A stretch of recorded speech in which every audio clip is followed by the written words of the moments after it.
আসসালামু আলাইকুম। পলি স্যারের অনলাইন কোচিং এ সবাইকে স্বাগত। আজ আমরা লিজ ফিনান্সিং এর চতুর্থ ক্লাস করব। এর আগে লিজ ফিনান্সিং এর তিনটা ক্লাসে তিন ধরনের বেসিক শিখতে পারছিলাম। আজকে চতুর্থ ক্লাস, ইচ্ছা করলে আমরা আজকে ক্লাসেই এই অধ্যায়ের সব ধরনের নিয়ম কমপ্লিট করতে পারি।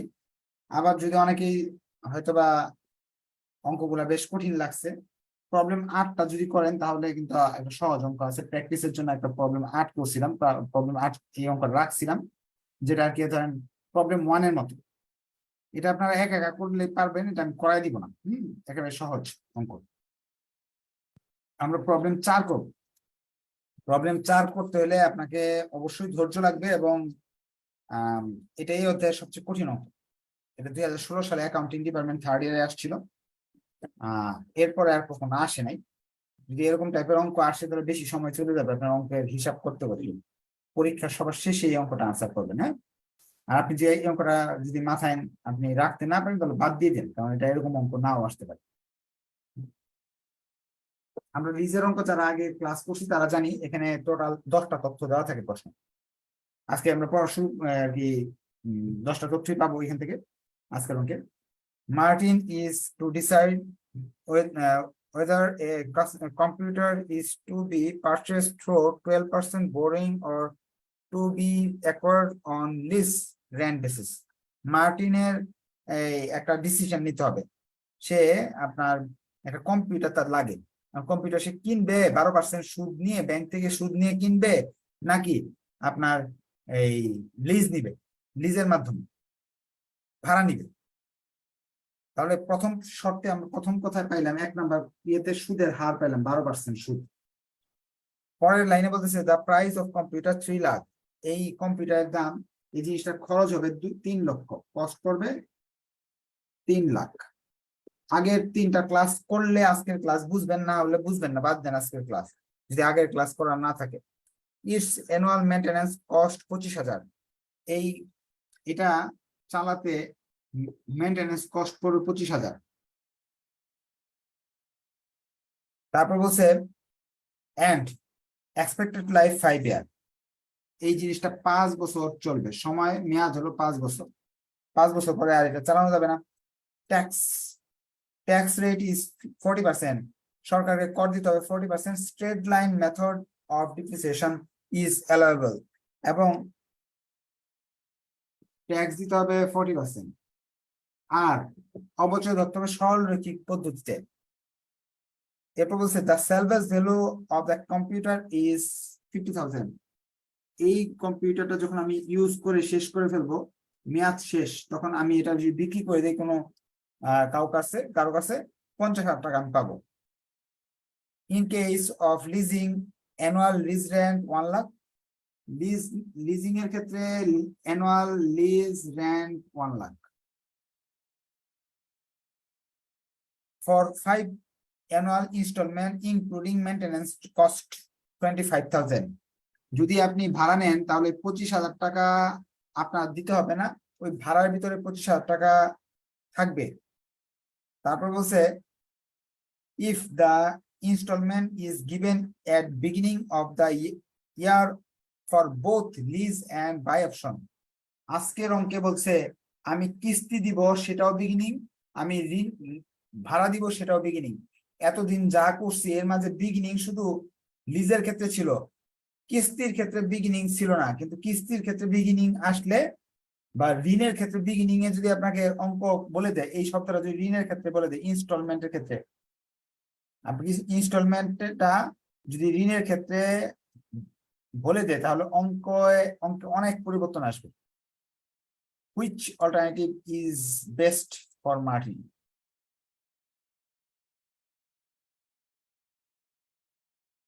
এটা হলো মেহেরিন, না আমি মার্টিন খেয়াল করিনি। মেহেরিনের পক্ষে কোনটা গ্রহণযোগ্য?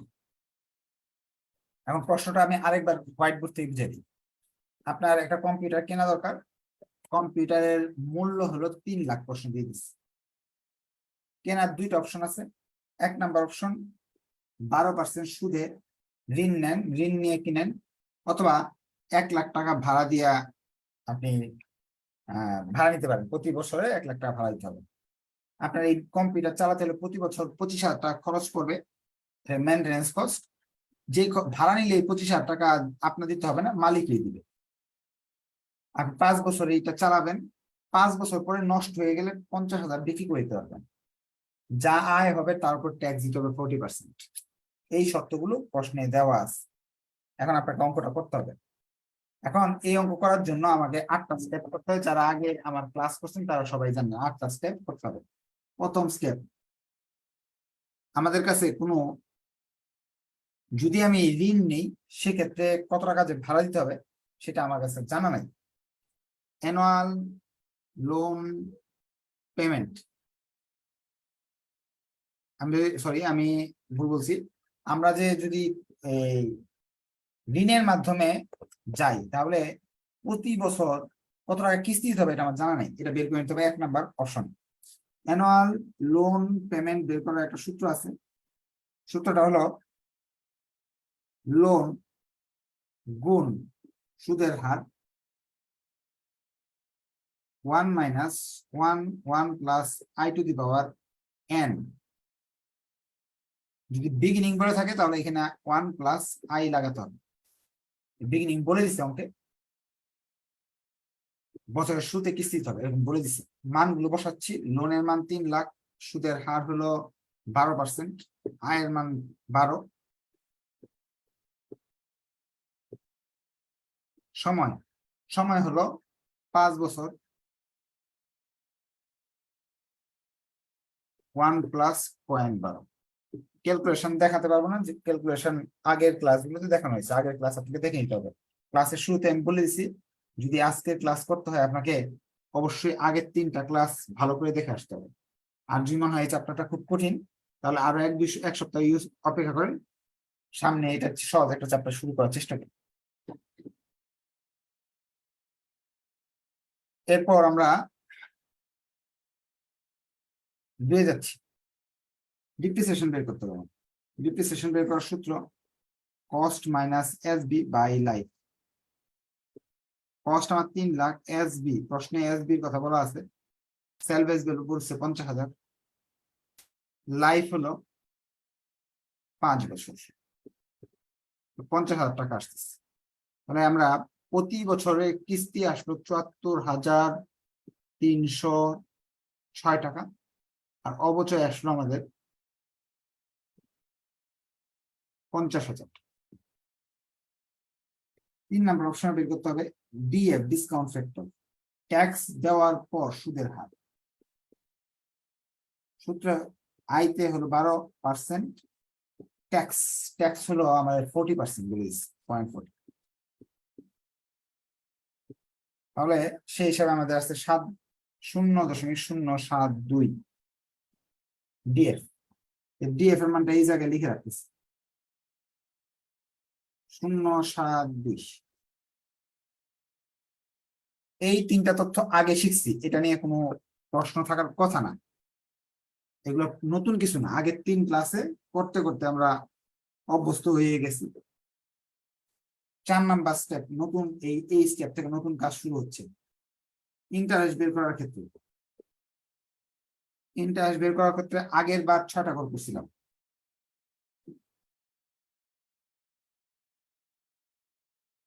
1 2 3 4 5 6টা। প্রথম ঘর হলো ইয়ার বিগিনিং ব্যালেন্স,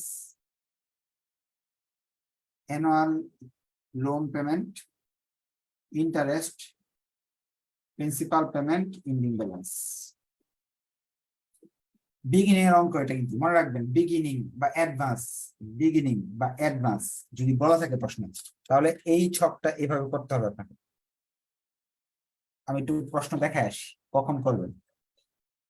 এই যে বিগিনিং, লোন অপশন যদি বিগিনিং শব্দটা দেওয়া থাকে, লোন অপশনে যদি বিগিনিং শব্দ দেওয়া থাকে তাহলে এই যে সিস্টেম দেখাইতেছে এই সিস্টেমে আপনাকে অঙ্কটা করতে হবে।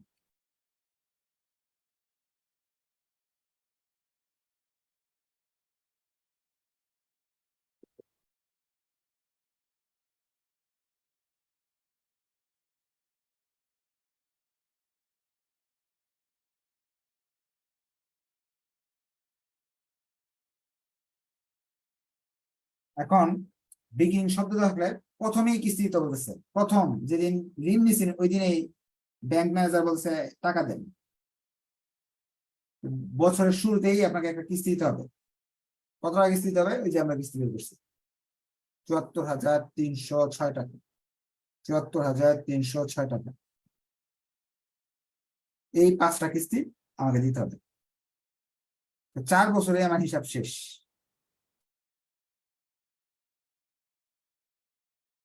পাঁচটা কিস্তি বিগিনিং এ দিলে 4 বছরই শেষ, 5 বছর যেতে হবে। আমি ঋণ নিচ্ছি 3 লাখ,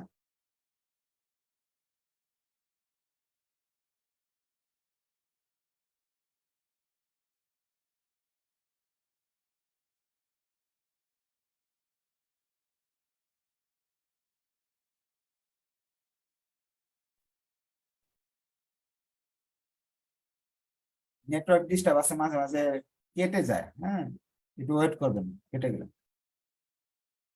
এখন ইন্টারেস্ট, এই টাকার উপর সুদ ধরতে হবে কত পার্সেন্ট? এটা হলো 1 নাম্বার, এটা 2 নাম্বার, এটা 3 নাম্বার, এটা 4 নাম্বার ঘর। 2 নাম্বার ঘরের উপর সুদ ধরতে হবে 12%।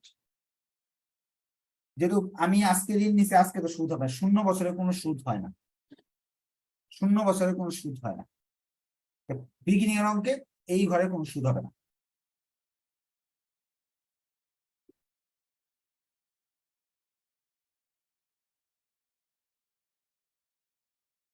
এটা থেকে এটা বাদ দিলে এটা আসে 6 নাম্বার ঘর, 2 থেকে 5 বাদ দিতে হবে, 2 - 5,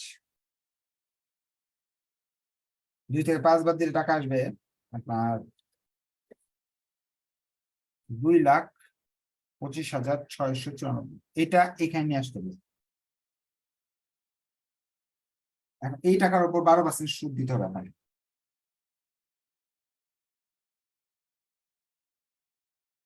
এই টাকা থেকে এটা বাদ দিলে এই ঘরের টাকা চলে আসবে। এই টাকা থেকে এটা বাদ দিলে এটা আসবে। এখন আগের মতো চলতে থাকবে। নতুন কি শিখতে পারলাম? বিগিনিং অঙ্ক করলে প্রথম দিনের সুদ হয় না, 4 বছরে 4টা কিস্তি দিয়ে দিতে পারবো। তা আপনারা একটু, বাকি অংশটা আমি করলাম না, বাসায় আপনারা করে নেবেন। এটা তো পারেন আপনারা সবাই। এটা না পারলে তো আর আপনার আজকের ক্লাস করে লাভ নেই, আপনি আগের ক্লাসগুলো দেখে এই জিনিসটা ভালো করে শিখেন। শিখার পর এই ভিডিওটাও থাকবে, সেটা দেখে নেবেন। আপনি স্ক্রিনশট নিয়ে নিতে পারেন এই অংশের, যে অংশটা আমি মাত্র করাচ্ছি।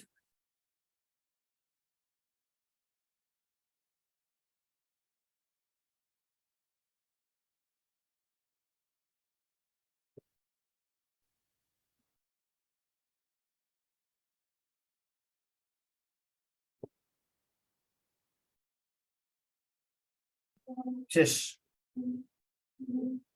প্রথমে 0 হবে, আর 5 বছরের অঙ্কে এই জায়গায় 5 হবে না, 4 পর্যন্ত হয়ে যাবে, 0 থেকে শুরু করবো, শেষ। এটা ছিল নতুন একটা জিনিস আমাদের। এটা ছিল 4 number step, step number 4। Step number 5-এ অনেক পরিবর্তন আসবে। স্টেপ নাম্বার 5-এ আমরা কি প্রেজেন্ট ভ্যালু বের করব, পিভি। প্রেজেন্ট ভ্যালু করার জন্য আমাকে 10টা ঘর করতে হয়।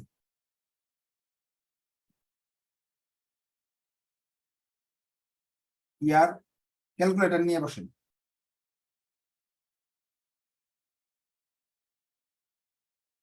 এখানে ডিপ্রিসিয়েশন এমসি। আমার তো 0 বছরে, 0 বছর থেকে শুরু, 0, 1, 2, 3, 4, 5, 5 বছর পর্যন্ত যেতে হবে। 0 বছর থেকে শুরু হবে, 5 বছর পর্যন্ত যেতে হবে। এখন 0 বছরে তার অবচয় নাই আমার, অবচয় এই 5 বছর হবে, 0 বছরে অবচয় হবে না। 5 বছরে 50,000 করে অবচয় হবে।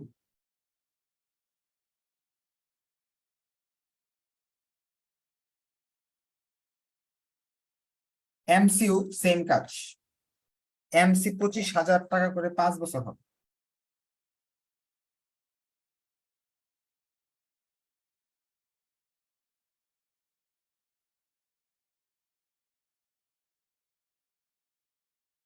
টোটাল কস্ট টিসি, এখানে তো নাই, 0 বছরের কোনো টিসি নাই,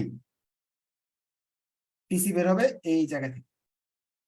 টোটাল কস্ট যোগ করবো আমরা, এই তিনটা যোগ করলে আসবে 1,02,083 টাকা।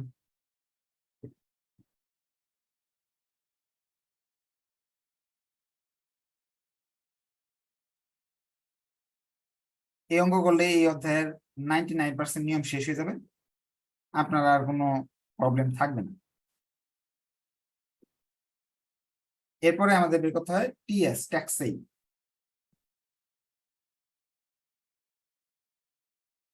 এটা হলো আমাদের ঘরগুলোর উপরে শিরোনাম দিইনি না, দিচ্ছি।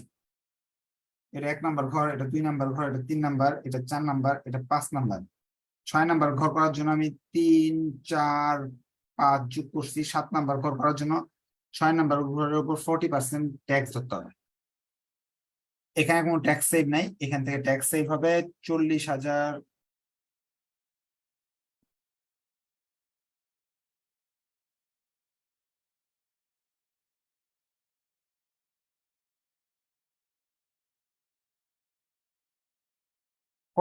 যা আসে ট্যাক্স সেভের পরে NCF, net cash flow. 8 number ঘর, 8 নাম্বার ঘর আগে শিখছেন মনে আছে হয়তো। 2-এর সাথে 2 হলো এই কিস্তি দিতে হবে, এমসির টাকা আপনাকে দিতে হবে। 2-এর সাথে যোগ করতে হবে 5, বিয়োগ দিতে হবে আপনার ট্যাক্স সেভ মানে 7। তাহলে 74,000-এর সাথে এখানের ঘরের টাকা যোগ করবো, এখানে ঘরে বাদ দিব, 74,306 থাকবে। 74,000-এর সঙ্গে 25,000 যোগ করবো, 40,000 সামথিং বাদ দিব, তাহলে আপনার থাকবে 58,443।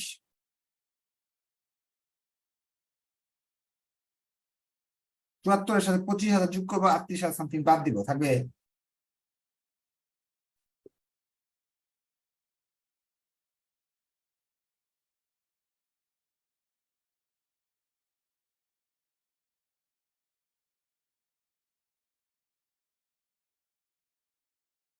74,000-এর সাথে 25,000 যোগ করবো, 30,000 বাদ দিব, থাকবে 74,000 তো না, এখানে জিরো। এই জিরোর সাথে যোগ করবো 25,000, বিয়োগ করবো 30,000, -5,000 থাকবে। DF, discount factor. ডিএফ বের করার সূত্র 1 ফার্স্ট ব্র্যাকেট 1 ভাগ ফার্স্ট ব্র্যাকেট, এই যে হারটা বের করছি 72,072 পাওয়ার এন। যখন এইভাবে লিখবো 1 ভাগ ফার্স্ট ব্র্যাকেট 1 প্লাস 072 পাওয়ার 0, তখন এখানে আসবে 1। যখন এখানে লিখবো 2, 1, তখন এখানে মান আসবে 933। 2 লিখলে আসবে 870।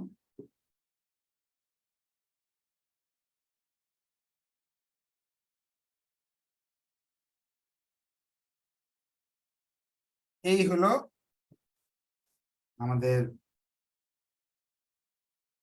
ডিএফ পর্যন্ত হয়ে গেল। পিভি তো একেবারে ইজি, পিভি বের করতে হলে 10 নাম্বার ঘর সমান সমান 8 গুণ 9, এই দুইটা ঘরের গুণফল এখানে লিখে দিচ্ছে। আপনারা একটু কষ্ট করে নিচ থেকে করতে পারেন।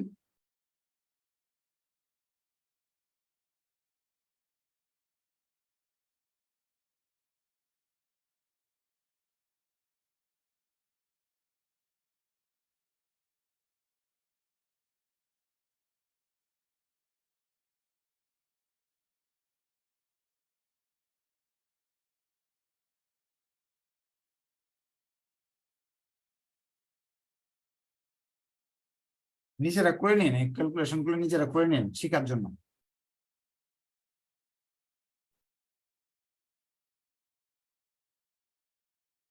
এই দুইটা গুণ করলে 5,000 গুণ 5,000 গুণ 0.706, 3530 টাকা, মাইনাস 3530 টাকা।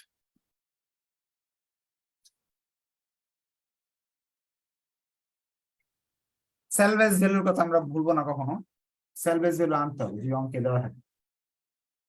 সেলভেজ ভ্যালু যে দেওয়া আছে 5 লাখ 50,000, আবার এখানে 5 লিখবো সেলভেজ ভ্যালু,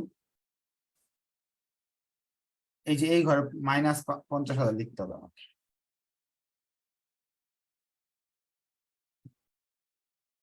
এইটাই লিখবো নিচে, দুইটা গুণ করব, আসবে -35,300। যোগটা আপনারা একটু কষ্ট করে বের করে ফেলেন, এই সবগুলো যোগ আর মাইনাস দুইটা বিয়োগ।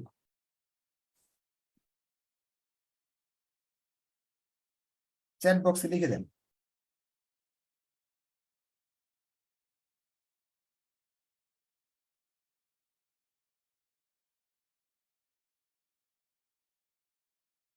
$2,08,680। 2,08,680।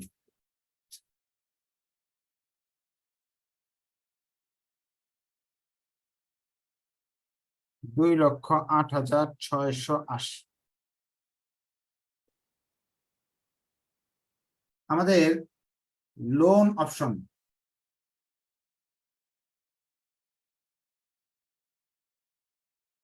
লোন অপশনে গেলে আমাদের 2,08,680 টাকা লাগবে।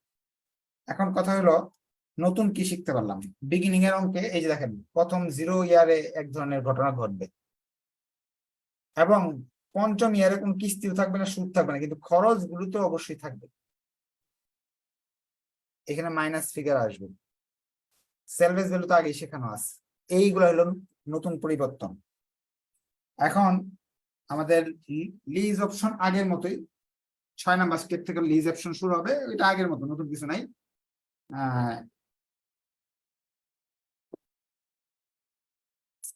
6 নাম্বার অপশনে আমরা lease option,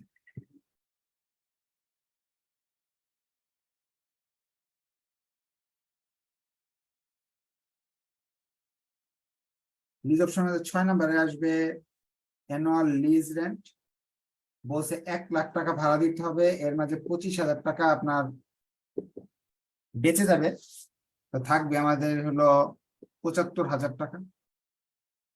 DF discount factor করতে হবে 7 নাম্বার স্টেপে।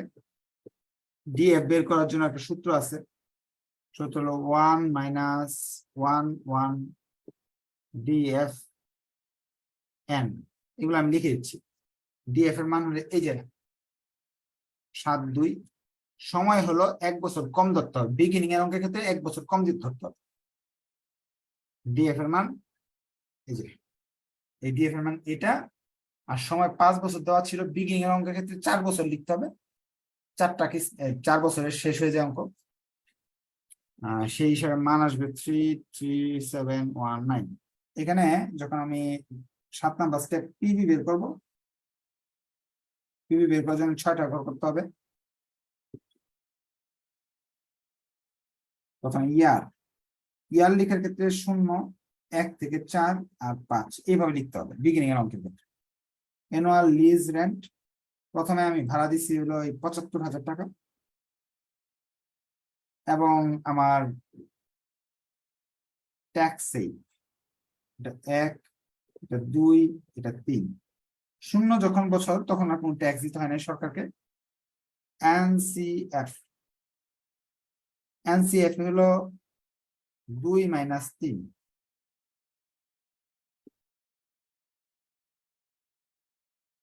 ডিএফ 0 বছরের ডিএফ এর মান হলো 1। আমরা আগের ছক যখন করছিলাম পিভি বের করার সময় তখন জানি, অথবা আপনি এইভাবে বের করে নিতে পারবেন, 1/1 প্লাস 7/2 পাওয়ার 0, তাহলে 1 আসবে। 6 নাম্বার ঘর,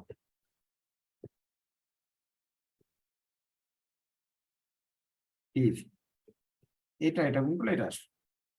1 থেকে 4 বছর 8টা কিস্তি দিলাম, এবার ট্যাক্স দিতে হবে 4 বছরে, এটার উপর ট্যাক্স সেভ 2 নাম্বার ঘরের উপর 40% ট্যাক্স দিতে হবে সব, সেই হিসাবে আসতেছে 30,000 টাকা।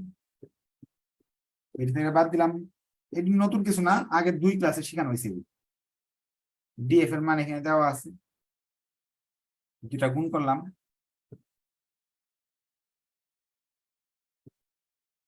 পঞ্চম বছর কিস্তি দিতে হচ্ছে না, কিন্তু ট্যাক্স পঞ্চম বছর আমাকে দিতে হবে। এখন এটা থেকে এটা বাদ দিলে মাইনাস আসে। পঞ্চম বছরের ডিএফ এর রেট এখানে যদি 5 দিই, আনসার আসবে 706।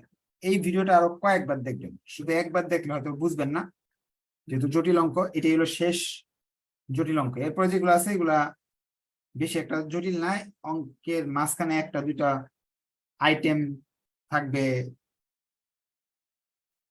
জটিল। এখন লোন নিলে লাগতেছে এটা, লিজ নিলে লাগতেছে এটা। লিজ নিলে আমার ভালো হয়, আমরা লিখবো the farm is advice to go for leasing, লিখে দিলে শেষ। আজকে কোশ্চেন নিব না, হ্যাঁ, আপনারা ভিডিওটা দেখবেন, সলভ ক্লাস হবে তখন কোশ্চেন নিব। ধন্যবাদ সবাইকে, আসসালামু আলাইকুম।